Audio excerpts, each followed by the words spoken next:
여러분 여행하는 분들이 그렇잖아요. 여행 딱 가면 우리 사진으로 보거나 여행 갔던 분들을 딱 그러면 너무 좋은 거예요. 막 푸른 바다, 멋진 산, 또 평소에 우리가 접하지 못했던 환경과 또 사람들을 접하면서 정말 힐링이 되죠. 근데 보통 이렇게 얘기하죠. 뭐 일주일, 길어도 뭐 한 달 정도 이렇게 또 체험을 하고 오면 좋은데 항상 여행하면서 뭐라고 얘기합니까? 두 가지 얘기죠. 그래도 집이 좋다. 또 하나는 뭡니까? 여행은 좋은데 사는 거는 좀 그렇다. 그곳에 거주하는 거는 아, 물가도 그렇고 또 불편 많이 할 것 같아라고 얘기를 하지요. 그렇습니다. 눈에 보기에는 그냥 잠깐 지나가는, 또한 여행으로서는 다 좋은 환경이지만 막상 그곳에 사는 현지인들과 대화와 또 이야기를 나눠보고 바라볼 때는 정말 내가 이곳에 산다는 것이 차라리 한국에서 있는 것 집이 좋다라는 생각을 많이 하는 것 같습니다. 모세가 오늘 본문에 보니까 가나안 땅 들어가기를 원했다라고 하나님께 간구를 하죠. 근데 그 앞에 이런 얘기가 있습니다. 왜 그런 얘기가 불현듯 들었을까요? 그때라는 표현이 있습니다. 즉 앞에 23절 앞에 보면 하나님께서 이스라엘 백성들에게 하나님께서 내가 너희들과 함께 하겠다. 그리고 여호수아에게 일들을 이행하면서 너희가 여호수아가 이스라엘을 끄는 군대 장관이 되어서 가나안 땅의 모든 것들을 대신할 것이다라는 축복의 이야기를 듣는 순간 모세에게는 또 간절함이 생긴 겁니다. 그렇죠. 이제 어르신들이 그래요. 이제 나는 비행기 못 타. 그런데 어떤 갔다 온 분들, 비슷한 연대에 있는 분들이 야, 괜찮던데 예전과 틀려. 그러면은 불현듯 생각나는 거죠. 한 번 더 여행 가고 싶다. 그런 여행 생각이 들 것 같습니다. 휴가철이니까 자꾸 여행 얘기가 나오는 것 같습니다. 아무튼 이 모세도 여호와께 간구하여 얘기합니다. 그러면서 좀 아부성 발언을 하죠. 하나님 어떠십니다. 이렇게 하면서 24절에 큰 일을 행하신 일이라고 하나님을 높이 올리드립니다. 그러면서 본래의 의도인 얘기를 하죠. 나를 건너가셔서 이 조그만 요단강 그렇게 폭도 크지 않습니다. 그냥 어떻게든 건너간다 그러면은 억지로라도 건너갈 수 있는 그 강들이죠. 그 강을 건너서 눈에 보이는 아름다운 땅, 이 아름다운 곳을 풍성한 땅을 푸른 초장이 있는 곳을 들어가고 하게 하여 주십시오라고 요청을 하죠. 김양재 목사님이 이런 부분을 설명할 때 저도 참 공감이 됩니다. 기도란 무엇인가? 하나님 앞에 내가 하나님을 속이면서 온갖 미사욕으로 하나님을 높이고서는 하는 것이 아니라 자신의 본 마음을 그대로 하나님께 아뢰는 것. 그러니까 내가 욕심이 있더라도 하나님께 이야기를 한다면 하나님께서는 그 욕심을 더 좋게 만드시는 것 같아요. 마치 자녀가 부모에게 사심없이 얘기하듯 기도란 무엇입니까? 이렇게 자신이 간구하는 것들이 있다면 하나님께 쉽게 털어올 수 있는 관계까지 가야 되는 모습이 오늘 모세가 하나님과 얼마나 친밀한 존재였다는 것을 보여주며 우리도 그 자리까지 가야 된다라고 요청하고 있죠. 그러나 하나님께서는 어떻게 반응하십니까? 너희 때문에 내게 진노하사, 즉 가데스 바네아에서 이 목이 마르다고 하면서 이스라엘 백성들이 하나님과 모세를 원망하는 사건 가운데 모세가 하나님의 명령에 의해서 반석에게 명하여 물을 내라고 할 때 모세가 지팡이로 두들겨 패면서 그 반석에서 물을 내며 내가 어찌 너에게 물을 내겠냐 그러면서 하나님 영광보다는 자신의 분노를 표현했던 하나님에 대한 불순종, 이 이야기의 사건을 얘기하고 있습니다. 그래서 하나님께서 그 사건을 통해서 내가 가나안 땅에 들어갈 수 없는 것이다라고 얘기했습니다. 참 억울하죠. 광야에서 40년간 하나님을 순종하고 백성에 대해서 목숨 바쳐서 희생했던 그의 모든 공로가 하나님 보실 때 이 반석의 불순종 하나 때문에 가나안 땅 못 들어간다는 그 이야기는 우리 인생 가운데 나는 수없이 하나님을 배신하고 또 하나님에 대해서 불평과 원망, 심지어 하나님을 무시하고도 살았는데 하나님은 내 기도를 들어주던데 모세는 무엇을 큰 일을 했기에 한 번 불순종했다고, 딱 한 번 불순종했다고 이렇게 하나님께서 모세의 기도를 들어주지 않았을까라고 우리는 좀 안타까운 마음이 들 수 있을 것입니다. 그러나 하나님은 여태까지 모세의 기도를 안 들어주신 분이 아닙니다. 광야 가운데 계속해서 하나님께서는 모세와 함께 하시면서 모세의 모든 기도를 들어주셨어요. 그러나 이렇게 한 가지의 모세의 소원을 안 들어준다고 해서 하나님께서 모세를 버린 것이 아니라는 사실입니다. 마태복음 7장 11절에 이런 말씀이 있죠. 여러분 잘 아시는 것처럼 구하는 자에게 좋은 곳으로 주시지 않겠느냐라는 말씀입니다. 그러니까 하나님은 우리가 구하는 것 가운데 무엇을 주신다고요? 거절이 아니라 제일 좋은 곳으로 허락하신다는 거예요. 내가 원하지 않더라도, 내가 원하더라도 내가 원하는 것보다 더 좋은 것을 하나님께서 주신다는 거예요. 그러니까 모세는 이렇게 구했을 때 하나님이 거절했다는 것은 다른 말로 표현하면 무엇입니까? 더 좋은 계획이 있다는 거예요. 우리는 믿음으로 그런 것을 원할 수 있습니까? 우리가 가족을 위해서, 자녀를 위해서, 또 내 건강을 위해서 기도하는 것. 그런데 어찌 보면 우리가 낫고자 하는 병들이 있어요. 근데 기도했는데 하나님께 낫지 않게 하세요. 그것이 저주입니까? 하나님이 나를 버리신 것입니까? 아닌 것 같더라고요. 우리가 아픔을 통해서 우리가 기도가 응답되지 않으므로 우리의 교만이 낮아지고 하나님을 더 깊이 이해할 수 있도록 영적인 눈을 여시고, 또 그것을 통해서 하나님께서 그 사람이 내가 원했던 것들이 바로 이루어졌을 때 더 큰 재앙이 기다릴 수 있다는 거예요. 그래서 한 번 더 숨을 고르고 기다리면서 그때가 어려움이 지나가고 하나님께서 그 이후에 더 좋은 계획들을 통해 내가 원하는 것보다 더 좋은 결과를 얻게 하시는 줄 믿으시길 바랍니다. 그래서 응답하지 않으셔도 하나님은 일하고 계시고 또한 구하는 자에게 더 좋은 것을 주신다는 믿음을 가지고 내가 기도에 응답되지 않았다고 좌절하거나 원망하지 않기를 예수 그리스도의 이름으로 축원드립니다.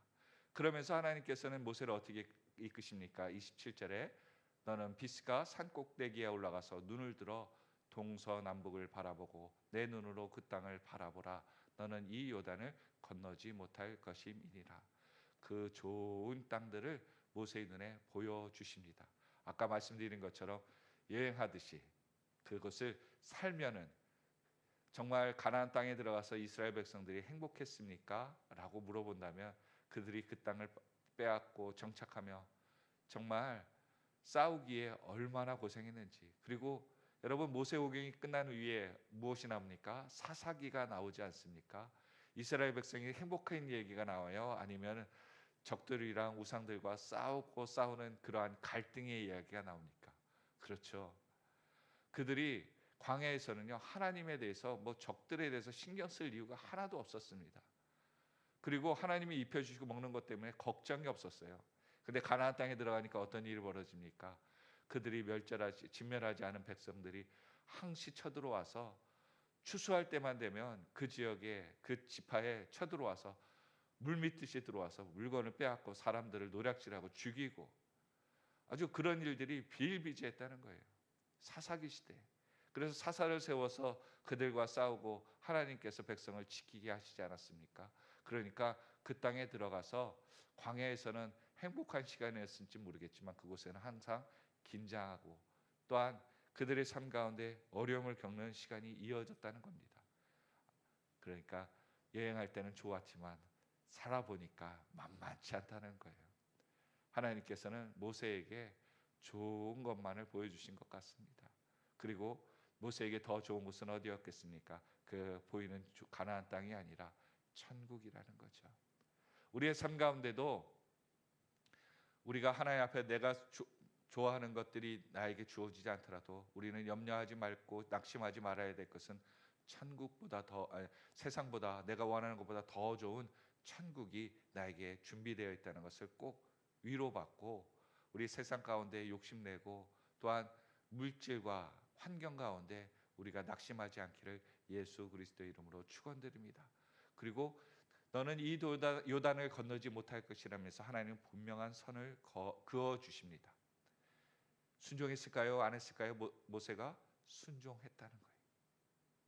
아니 그냥 건너가면 되는 거예요. 하나님의 말씀이고 뭐고 간에 그 땅 한번 내가 들어가서 살겠다는 것도 아닌데 정탐꾼처럼 한번 갔다 오면 안 됩니까? 근데 모세는 누가 말씀하셨기 때문에? 하나님이 말씀하셨기 때문에 그곳에서 멈춥니다. 우리는 어때요? 우리가 기도하다가도 하나님의 뜻이 안 이루어지면 우리는 먼저 일부터 저지르잖아요. 사고 싶은 거 먼저 사버리잖아요. 야, 그냥 하고 저지른 다음에 하나님께서 어떻게 도와주실지 한번 해봐. 이렇게 결정하고 그 일 도와달라고 기도하는 그러한 우선순위가 바뀌어버리지 않습니까? 근데 모세는 그곳에서 멈추라 할 때 멈추더라고요. 우리에게 신앙은 무엇일까요? 이렇습니다. 하나님 그어준 선을 넘지 않는 거예요. 말씀이 원하시는 것 있으면 그것을 넘지 않는 거예요. 오히려 그 말씀의 선을 지키기 위해서 애쓰는 것, 우리는 그것이 믿음이라고 얘기합니다.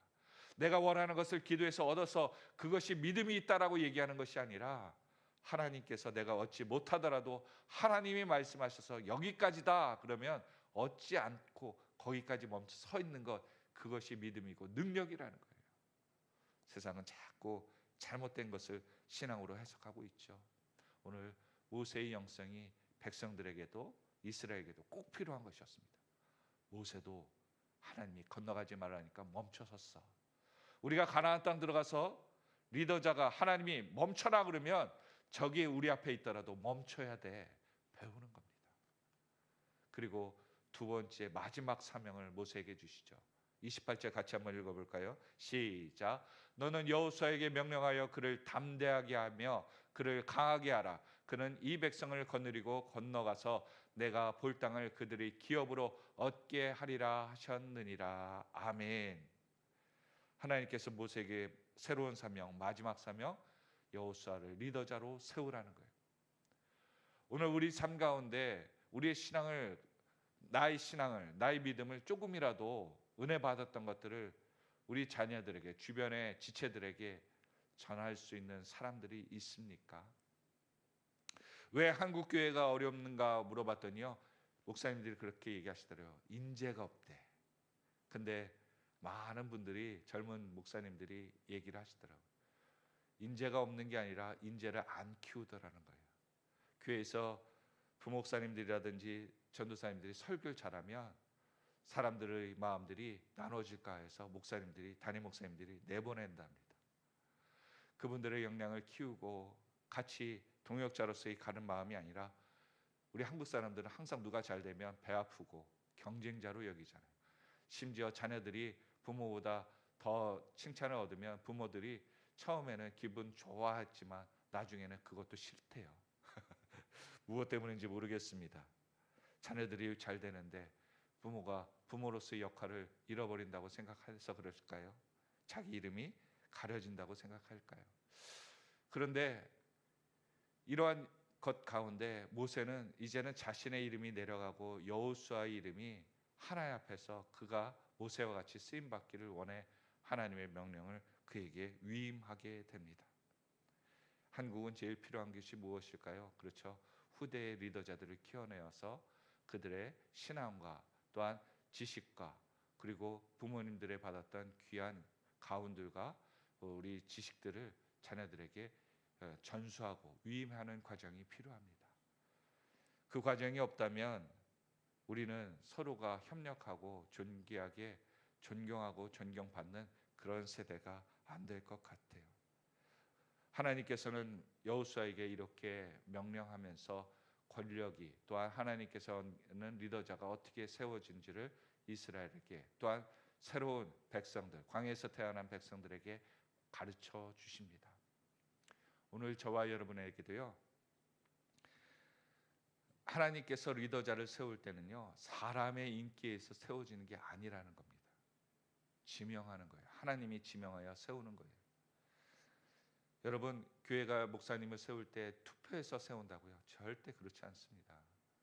여러분, 하나님께 기도하여서 하나님이 원하시는 분을 세워야 되는 것이지, 인기에 의해서, 유명해진다고 해서, 뒷배경이 어떤다고 해서, 그의 재능에 의해서 세우는 게 아니라는 거예요. 여호수아는 재능이 많았나요? 아닙니다. 모세가 여호수아를 함께 동행할 때 모세는요 장막을 지키는 자였습니다. 그가 기도를 받으러 하나님과 만났을 때 그는 산미턱에서 기다리면서 수발 들던 자였어요. 모세가 여호수아를 리더자로 세운 것이 아니라 그냥 수발 들던 종으로서 세웠던 겁니다. 그런데 하나님께서 지명하여 세웁니다. 갈렙도 있었어요. 여러분 아시죠? 갈렙이 얼마나 대단한 사람이었는데요. 그런데 하나님께서는 갈렙을 리더자로 세우지 않고 순전하게 따랐던 여호수아를 세웁니다. 그리고 그가 가는 모든 일에 하나님이 말할 수 없는 가나안 땅의 싸움의 방법들을 보게 하죠. 여호수아가 여리고성에서 어떤 방법으로 이기게 하셨어요? 입 닥치고 돌기만 시켰잖아요. 이기게 하시는 거예요. 모든 전쟁의 방법에 이런 방법은 없습니다. 그런데 여호수아는 말도 안 되는데 그는 자신의 능력이 없음을 알게 시키는 대로 항해하더라고요. 하나님이 어떤 사람에게 복 주시겠습니까? 자기의 능력, 자기 힘 의지하고 자식 지식을 의지하는 사람은 하나님이 글을 쓸 수가 없습니다. 나는 아무도 아닙니다. 모세가 불렀을 때 나는 나이가 많고 아무것도 할 수 없습니다라고 할 때 입 닥치고 나 따라와라. 네 형 아론이 있지 않냐? 그러면서 하나님이 모세를 쓰셨고 모세가 쓰임 받았고 여호수아도 나는 아무것도 아닌 아이입니다라고 할 때도 하나님께서 담대하라. 내가 너를 강하게 하겠다. 함께 하겠다. 그러면서 억지로 세우지 않습니까? 하나님은 이런 분이시더라고요. 그리고 그렇게 세운 이후에 벳솔 맞은편 골짜기에 거주합니다. 여기는 우상의 땅이었죠. 결국은 그곳에 르우벤 지파가 그 땅을 차지하고 결국 이 땅에서는 모세가 마지막 최후를 맞아요. 모세가 매장된 곳이라고 알려지고 있습니다. 말씀을 맺습니다. 모세가 가나안 땅 들어가지 못하고 여호수아에게 권력을 이행했던 하나님의 깊은 계획은 무엇이었겠습니까? 첫 번째로는 자신의 공로로는 가나안 땅에 들어갈 수 없다예요. 모세가 수십 년간 노력해서 우리는 천국 갈 수 있을 것이라고 생각하지만 절대 그렇지 않습니다. 믿음의 한 고백, 신앙 때문에. 또한 한 번의 거절이 우리는 한 번의 죄 때문에 하나님 앞에 회개하면 되지라고 하는데 어쩌면 우리의 기도가 우리가 과거에 지었던 어떤 한 죄 때문에 우리의 기도가 막히고 우리의 인생이 꼬일지도 모릅니다. 하나님은 그 모세의 죄를 통해 이스라엘 백성들이 그 가나안 땅에서 하나님을 거역하는 죄가 얼마나 무서운지를 깨닫게 하기 위해 모세를 샘플, 교훈 삼으신 거죠. 그리고 마지막 모세는 어떤 사람이었습니까? 율법의 상징이었어요. 모세오경, 그렇죠? 십계명이 어느 때 나왔어요? 모세 때 받은 거 아닙니까? 율법의 대표주자 이 모세. 그러나 이 모세에게도 율법을 대표하는 모세, 율법은 한계가 있다는 거예요. 결국 무엇이 필요한 거예요? 완전한 복음, 예수님이 필요하다는 것을 상징적으로 보여주고 있습니다. 오늘 내가 기도하는 것이 꺾이는 자리가 실패의 자리가 아니라 하나님의 새로운 응답이고 큰 뜻이 이루어지는 것임을 우리가 믿고 또한 다음 세대를 위해서 우리가 무엇을 할 것인가를 다시 한번 기도하면서 준비하는 저와 여러분 다 되시기를 예수 그리스도의 이름으로 축원드립니다. 기도하겠습니다.